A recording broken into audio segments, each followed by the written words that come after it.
السلام علیکم رحمۃ اللہ وبرکاتہ۔ خواتین و حضرات، آج ہم بات کریں گے غوث اعظم دستگیر کے بارے میں۔ غوث اعظم دستگیر کون تھے؟ ان کا بیان آج ہم سلمان اظہری صاحب کے ذریعے سنائیں گے، تو آپ لوگوں سے درخواست ہے کہ آپ بیان کو بغور سنیں۔ شریعت اتنے دنوں تک حاصل کرتے رہے، اس کے بعد فرماتے ہیں 40 سال جنگلات غوث اعظم دستگیر رضی اللہ تعالیٰ عنہ علم شریعت اتنے دنوں تک حاصل کرتے رہے، اس کے بعد فرماتے ہیں 40 سال جنگلات میں میں نے دن گزارے ہیں، اور وہ بھی کس طرح سے؟ انگور کے ایک دانے سے سحری کرتا اور پانی سے تھوڑے سے پانی سے افطار کرتا، پوری اتنے سال بتائے، اور اس کے بعد غوث پاک رضی اللہ تعالیٰ عنہ مخلوق خدا کی ہدایت کے لیے شہر میں آئے، اور وہ بھی یوں ہی نہیں آئے۔ فرماتے ہیں میں آیا، مسجد میں سویا بغداد میں نے دیکھا خواب میں میرے آقا تشریف لائے، کہا عبدالقادر اٹھو نصیحت کرو لوگوں کو۔ کہا یا رسول اللہ صلی اللہ علیہ وسلم میں عجمی ہوں، فارسی زبان والا ہوں، یہ عرب ہیں، میری زبان سمجھیں گے؟ حضور پاک صلی اللہ علیہ وسلم نے فرمایا اپنا منہ کھولو۔ میں نے منہ کھولا تو حضور نے 7 بار میرے منہ میں اپنا لعاب ڈالا۔ تھوڑی دیر گزری تھی، میں ابھی لیٹا تھا، مولا علی کرم اللہ وجہہ الکریم آئے، کہا عبدالقادر منہ کھولو۔ میں نے منہ کھولا تو 6 بار مولا کائنات نے اپنا لعاب پاک میرے منہ میں ڈالا۔ میں نے پوچھا میرے آقا نانا نے 7 بار دیا، آپ نے 6 بار؟ کہا ادب کی وجہ سے کہ میں برابر نہ ہو جاؤں، اللہ برابر ہی نہ کروں۔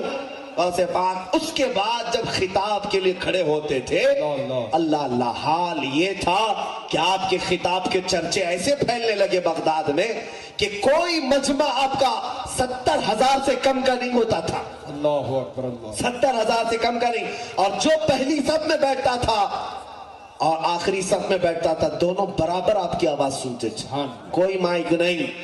اور پھر لکھا ہے بہجت الاسرار شریف میں بھی کہ غوث پاک کا کوئی بھی خطاب، کوئی بھی اجتماع ایسا نہیں ہوا کہ جس اجتماع کے بعد اس اجتماع میں سے لوگوں کے جنازے نہ اٹھے ہوں، اللہ اکبر۔ ہر خطاب کے بعد کتنوں کی روح چلی جاتی عالم وجد میں، کتنے بے ہوش گرے رہتے تھے، کتنے اپنے کپڑے پھاڑ لیتے تھے، توبہ کرتے تھے۔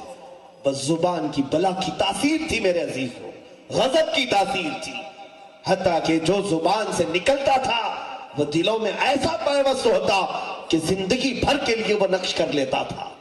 جو ایک بار دربار غوث میں آیا، جب ڈاکوؤں نے صرف چہرہ دیکھ کر کے توبہ کیا تھا، تو جو دربار میں بیٹھتے تھے ان کا مقام کیا ہو؟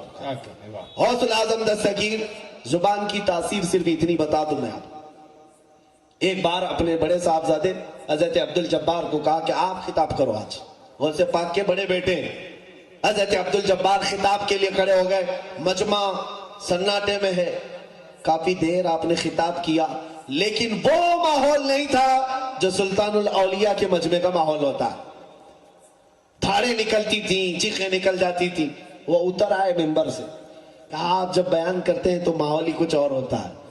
غوث پاک نے فرمایا بیٹھو تم، میں کھڑا ہوتا ہوں، میں منبر پر جاتا ہوں، سنیے۔ غوث پاک منبر پر گئے اور کیا بیان کیا جانتے ہیں؟ غوث پاک کے خطبات بھی میرے پاس ہیں، کیا کیا بیان کرتے ہیں، میں نے بھی پڑھا ہے۔ وہی چیز اگر آج میں بھی بیان کروں، تاثیر بہت الگ ہے۔ غوث پاک کھڑے ہوئے بیان کرتے ہیں، اے لوگو آج میرے گھر میں ایک حادثہ ہو گیا، یہاں میرا مجمع بھی سن کر کے بتایا کہ کس کو سمجھ میں آ رہا ہے، سمجھ میں آتا ہے کہ نہیں۔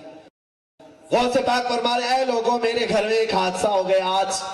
لوگوں کے کان کھڑے ہو گئے، کہتے ہیں عبدالجبار کی ماں، یعنی اپنی بیوی کے بارے میں کہہ رہے ہیں، عبدالجبار کی ماں کافی دنوں سے مٹی کی ہانڈی میں ایک چھیکے سے لٹکا کر کے دہی جما کر رکھی تھی، دہی بنا رہی تھی تاکہ گرمی کی شدت میں دوپہر کے وقت میں دہی کھا سکو۔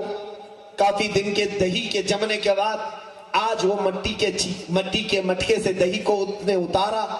میں گھر میں ابھی پہنچا نہیں تھا کہ ایک بلا آیا اور پنجہ مارا، مٹکا ٹوٹ گیا، دہی بہ گیا، مٹکا ٹوٹ گیا، دہی بہ گیا۔